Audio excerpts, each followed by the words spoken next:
What could be worse than treating street kittens badly? Someone who scams disabled people. This time, we'll dive into the world of law, finance, and sudden travel to escape the law in the paradisiacal destination of Honduras. The city of Kentucky was the birthplace of one of the most reckless insurance fraudsters in history. Thank goodness there is a law. Of course, when the villains disguise themselves with briefcases and law degrees, things get even more difficult. Review your wallets and insurance policies. With all of you, the incredible case of Eric Kahn, the lawyer who defrauded the national insurance system out of more than $500 million.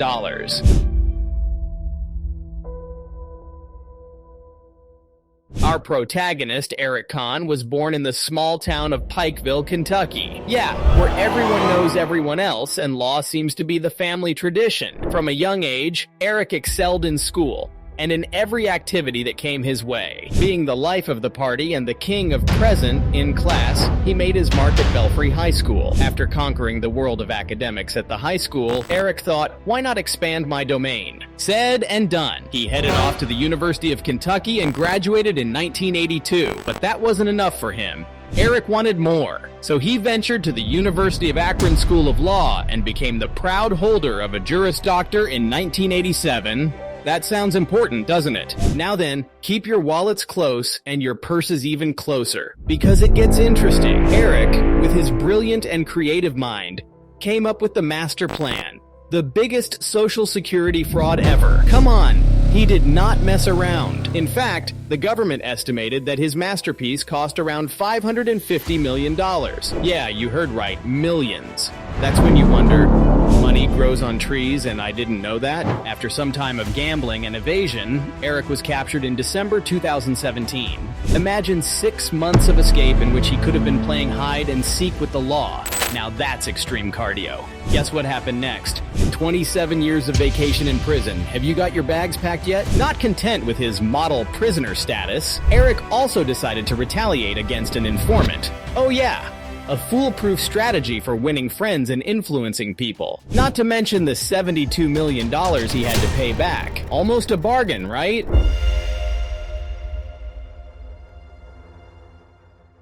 Imagine a little boy who has been carrying a briefcase since elementary school. Yeah, as if he were taking an executive flight to the playground. And I thought wearing new shoes was a great accomplishment. However, here comes the mother of all mothers, an ultra-strict mom. His progenitor was like a general in the world of children's fashion, forcing Eric to wear his suit and tie on a daily basis, not a day off for jeans and t-shirts. In fact, to ask her for money for a soda from the vending machine, poor Eric had to do the please mom dance.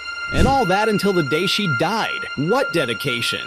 What's more, he referred to her as Mommy. Doesn't that remind you of a character from modern culture? Prince Charming from Shrek. But, like everything in life, Eric saw a light at the end of the tunnel, or rather an opportunity to make money and become famous. So he left his forced suits behind and embraced the world of the legal. He became something of a rock star in the constitutional arena, with ads on billboards, on the radio, and even on TV. He even had a very top nickname, Mr. Social Security. What was next? His own clothing line? You seriously don't see Eric running the largest law firm in Kentucky? Imagine the E-Man on shiny billboards, like a law superhero. And his mission, should he accept it, was to help clients get money out of the government. Way to put the dollar in disability. While Prince Charming continued to pursue his love stories in magical realms, Eric Kahn brought his quirky style to courtrooms and billboards, proving that even in the legal world, personalities can shine brightly too. But oh surprise, the plot thickens. It turns out that our flamboyant lawyer was the master of a shady operation. Yeah, what started out as a stylish legal career turned into a tangled mess of doctors, judges, and a whole lot of conspiracy worthy of a spy movie. Even James Bond would be confused.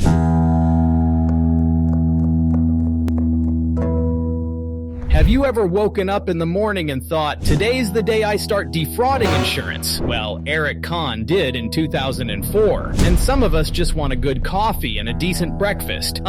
Turns out our friend Kahn had a fraud scheme that looked more like something out of a cloak and dagger robbery movie, but in this case, the guy opted for a suit and a jacket over his shoulder instead of a quiver full of arrows. From 2004 to 2017, imagine the time he had to perfect his craft. This plan plan included the masterful performance of thousands of forged medical documents. But here comes the crown jewel. Those documents were prepared by what Khan called corrupt whore doctors. Yeah, just as you hear it, whore doctors. Seems the guy had a peculiar sense of humor. He smeared their hand with bribes to back up his specious claims, without bothering to even take a look at the poor patients. Apparently his motto was, "Don't look, just sign." But wait, the fun does not end there. It turns out they had the most bribable judge in their pocket, Judge David B. Daugherty, one of those Social Security administrative law guys. Yeah, he accepted the not inconsiderable amount of $609,000 in bribes.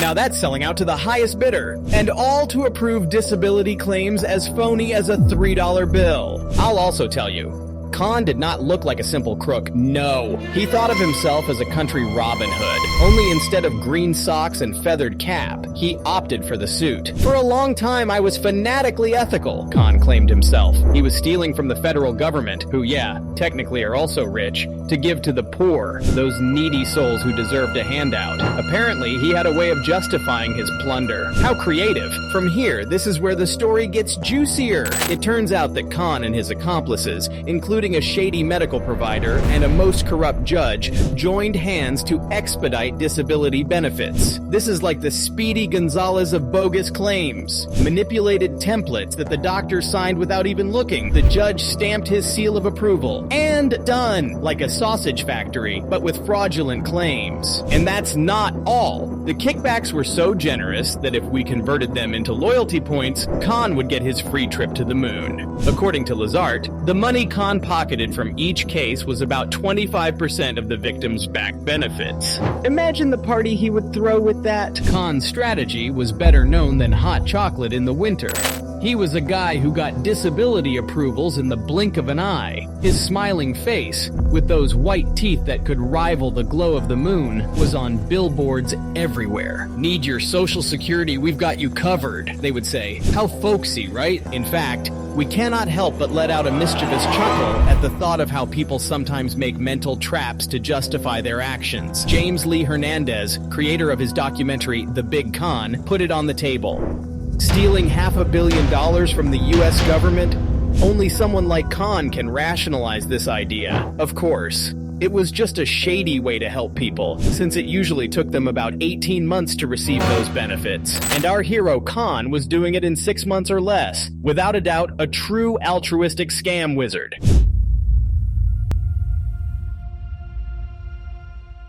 Then along comes our hero Khan, operating in Kentucky coal country as if he were a modern-day Social Security cowboy. This man called himself Mr. Social Security. And no, he wasn't selling security hats for your Facebook profile. He was promising the moon and the stars, disability payments that people couldn't even in their wildest dreams get on their own. Remember those billboards and commercials on TV that seemed to come out from under rocks?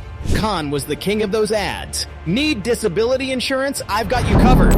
That's what his billboard said. Now, we don't know if he ever thought of wearing a cape and mask, but his superpower was in filling out forms. Mind you, don't think Khan was a complete stranger to this game. This man, under the federal rules of I collect a percentage of what you win, won more in 2010 than he did in a game of Monopoly. In fact, he was the third highest paid disability lawyer in the entire country. Yeah, friends, while we were struggling with the buttons on the remote control, he was lining his pockets with $3.9 million from the Social Security Administration. Sort of monopolizing the benefits game, right? However, here's the surprising twist that no one saw coming. You know what the secret to Khan's success was? Illegal payments. Yeah, just as you hear it, bills of dubious provenance flowing like river water to Social Security Administrative Law Judge David Daugherty. The 99% success rate that Khan bragged about as if it were his collection of extravagant socks was a tale woven of bribery yarn. But like all shenanigans, this one had an ending. When the truth came out, Social Security decided it was time to hit the pause button. They suspended payments to more than 1,700 beneficiaries, leaving many with a mixture of disbelief and despair, as if they had been trapped in a soap opera episode.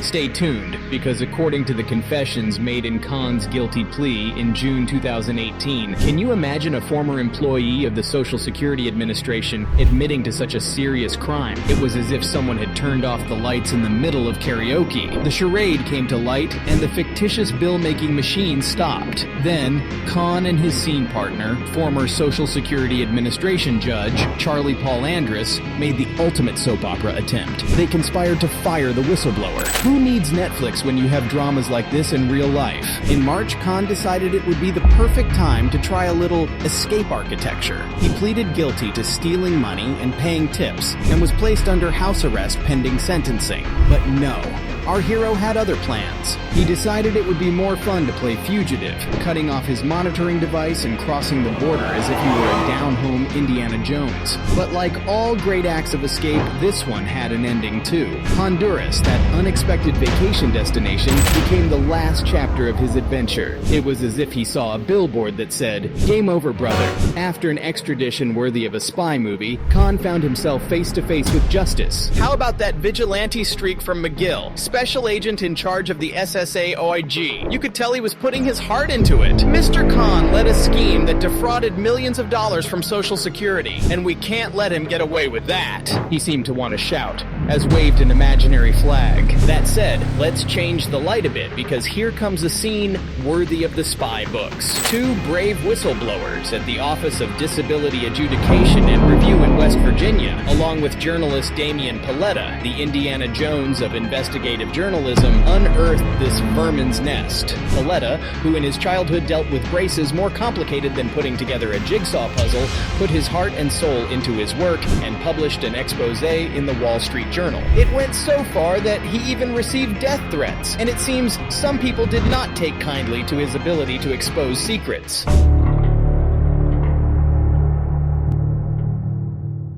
Our protagonist, Mr. Khan, started this great real-life drama back in April. Yeah, you know, that month when trees blossom and lawyers embark on their own mail and wire fraud adventures. Joining him in this crime drama was ex-Judge Daugherty and clinical psychologist Adkins, all forming a trio of villains worthy of a comic book. Boy, did they make a masterpiece. They set up stores in an area where truly disabled people were more common than internet memes. Ned Pillersdorf, that typical lawyer with a rather unique perspective, described it as someone with a brilliant business design.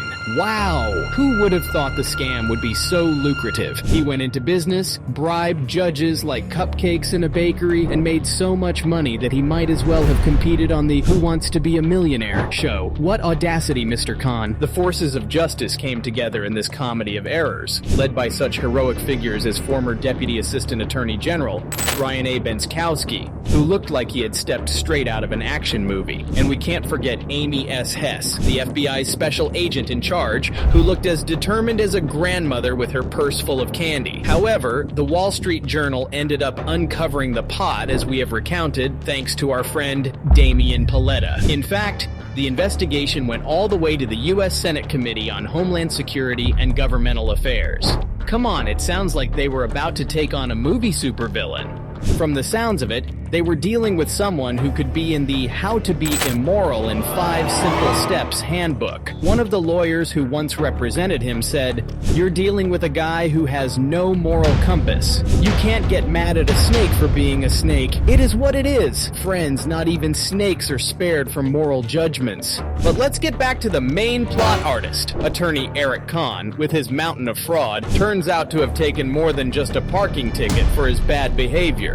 Mr. Kahn victimized the most vulnerable and then tried to escape in the most cowardly way possible. Watch out! This lawyer might have a future as a soap opera star. The judge, like a movie director with the perfect script, handed down a 27-year prison sentence for good old Eric. Plus, the icing on the cake was over $72 million in restitution. Of course, because if you go to jail, at least do it in style.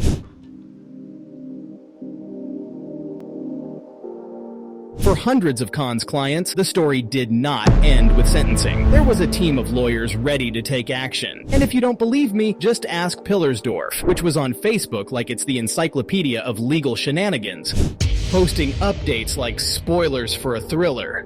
According to Pillersdorf, one of the reasons he embarked on this odyssey was suicide prevention. What a noble cause. Also, to make sure that everyone knew what was going on and that no one felt left behind. Come on, it's like they were the hero of the legal troubles. Now, let's take a trip back to July 2023, where Mr. Khan is still in custody at FCI Fort Dix, New Jersey. It looks like his escape plan was not as effective as he thought. With a release date scheduled for November 2039, good old Eric will have plenty of time to think about his decisions. However, here comes the part that makes us think of Hollywood movies. The impact on the Social Security disability system. Khan's case was like a wrecking ball that shook the foundations of the system. There were reforms, reassessments, and even financial hardship and distress for some. Who knew a lawyer could cause such a stir? But beware, documentary lovers. In May of 2022, Apple TV Plus brought us The Big Con, a series that sounds like the legal version of soap opera. Who knew Eric could inspire so much? This time, our protagonists were the producers of McMillions, and it seems conspiracies are their specialty. Surely, if there was one thing we needed, it was more real-life drama on our screens. And so, friends, we come to the end of this roller coaster of crime, consequences, and a touch of comedy that could not be missed. From our con man lawyer to the heroes of justice, we've traversed a story more tangled than Rapunzel's hair. Now it's your turn. What do you think about this case? Do you think the justice system got justice? At this point, you still don't know this story of another insurance hunter? I wouldn't miss it.